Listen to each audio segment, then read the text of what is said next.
Hi guys, Goffy here and welcome back to the channel. In today's video, I want to talk about 3 new Sirui lenses that you can find over on Indiegogo. These are 3 primes and they're all F1.2, and importantly, they can be picked up for less than $1,000. So in today's video, we're going to have a little bit of a dive in and talk about them and see if it's all just a little bit too good to be true. So as always guys, for full disclosure, Sirui sent me these lenses free of charge in exchange for a video. Now something that we've got to bear in mind with this video is all 3 of these lenses say sample on them. They are pre-production models, and during this video I'm going to review them based on what I have in front of me, and I'll also tag in some of the email correspondence that I've had of what they say they're going to fix. Whether you believe them or not, it's up to you. I'm just going to review them based on what I have here.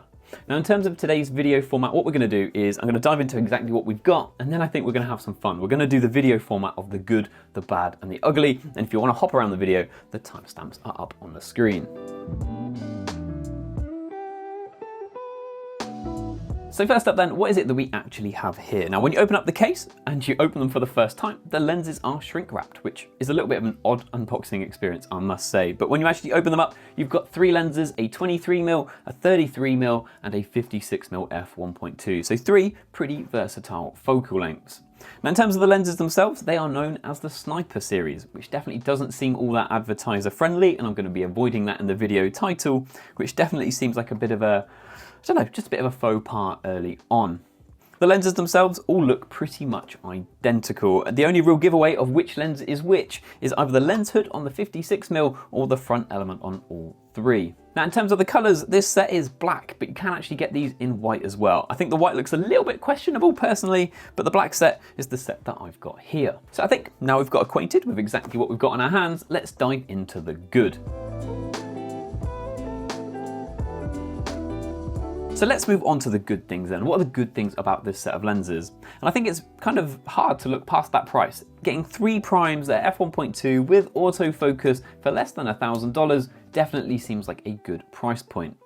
The other thing as well is I think all 3 of these lenses feel pretty well made. I actually really like how they feel. They feel very metal. I'm not a big fan of the carbon fiber effect, and maybe the lens hood feels a little bit cheap, but the actual lenses themselves I think feel better than that price tag suggests. I'm actually really impressed with how they managed to fit such fast lenses into such small bodies, but I think we'll get to some of the kind of performance compromises I think they've made to keep them this small. In terms of actually using these lenses, I found the autofocus in single point on the X-H2S to actually be pretty good. I was happy enough that I had some level of confidence in whether or not they were working. In other autofocus modes, maybe not so much, but in single point, which is mainly what I use, single shot, single point autofocus, do you know what? I actually found them okay. And another thing about these lenses, a lot like the Viltrox lenses, these do have a USB-C port on the lens mount, which means you can do firmware updates through your computer, which for me has been super handy and a good thing because I think I'm on firmware version 4 or 5 at this point. So I've done plenty of updates, and if it wasn't for the fact they had that USB-C port, based on the first round of firmware I had, these lenses are somewhat unusable. One thing that's a bit of a downside of these lenses, and it kind of really only affects Fuji shooters I think because most other brands aren't used to this, but all 3 of these lenses don't have an aperture ring. So if you're somebody that is used to using the aperture ring on a Fuji lens, these ones are missing it and you'll have to revert to the dials on your camera.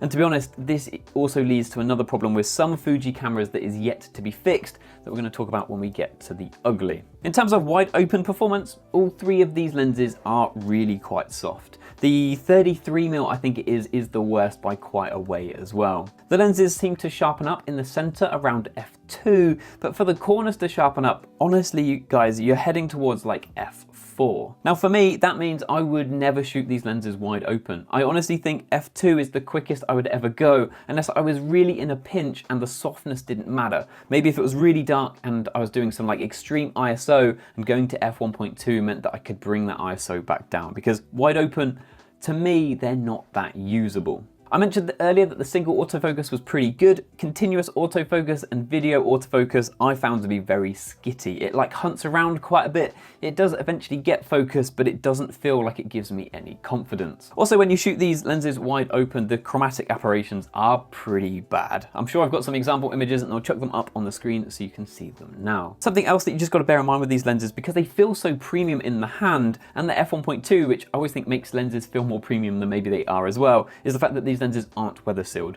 They feel like they should be, but they're not. There's definitely no seals around the mounts, and honestly, one of the mounts feels like there's actually a little bit of a gap between the body and the lens itself. And I think then that probably moves us on to the ugly next. And then we get to the ugly. Now for me, there are two things. First of all, is all three of these lenses grind onto my camera when you attach them. The only good thing about this is you can see that it is the lens that is losing and not the camera. These lenses are now pretty scratched up on the lens mount, and metal is definitely coming off, because if you rub your finger around the mount of my camera, you can see metal filings on your finger. Now this happens with all three lenses on all three Fujifilm cameras that I've tried them on. So it's not like it's one camera that's causing the problem. I've tried it on the X-H2S, the X-H2, and the X Pro 2. Now, having reached out to Sirui and told them about this, they have come back to me and said that the commercial release, the mounts will be different. But based on what I've got in front of me right this minute, all three of these lenses will not touch a Fuji camera of mine again. Not now this review is complete. And it was when I was trying it out on different cameras to see if it was like a mount problem or whether it was a camera problem, I connected these up to my X Pro 2. And it turns out there's actually a problem on the X Pro 2 because these lenses don't have an aperture ring, but they are telling the camera that they do. And because of that, it means all three of these lenses are stuck in auto aperture. You can't change the aperture yourself. The camera is just in control, it's in auto mode. And if you scroll all the way through the settings on the X Pro 2, you get to one that is grayed out, and that option is only grayed out if the lens is telling the camera it has an aperture ring. So right now, on the X Pro 2, these lenses are pretty unusable. Now, hopefully they will fix this through firmware. It feels like it should be a firmware update. The only caveat to that is I think I'm on firmware version 5 now, and it's still not fixed. So in conclusion then, what do we actually have here? Now, for me personally, the mounting problem of these lenses means that I will never mount them to one of my cameras again. And I kind of worried that it was just me that was experiencing this, so I reached out to some other Fujifilm YouTubers that I know had these lenses, and I know both of them had the same mounting problem as me.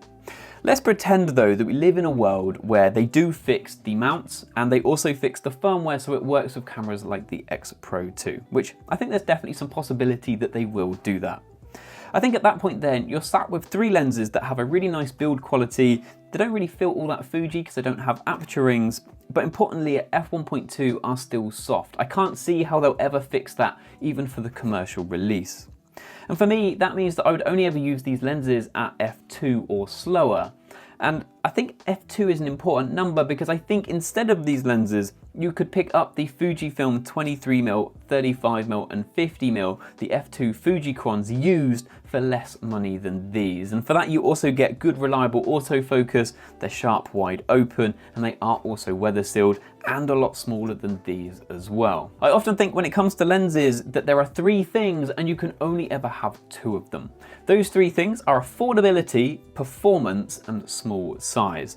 And Viltrox are probably an example of being affordable and high performing, but ultimately they are all very big. Leica are also another extreme. They are really expensive, but they have really good performance and are really small. I think what we have here is affordable and small, but they lack in the performance department. I really like that these lenses are small, but I personally can't get past that kind of performance degradation that I'm taking because of the small size of these lenses. Honestly, I was so excited about these lenses. They had super potential, and maybe this is, at the end of the day, Sirui's first attempt at some autofocus lenses, and maybe in the future they'll make some better ones. If you've enjoyed this video though guys, please do not forget to like and subscribe. I feel like I've sat here being a bit of a miserable Nancy for the last kind of 20 minutes. So thank you guys for watching, and hopefully I'll see you in the next video. I promise that I'll be a little bit happier in the next one. All right, cheers.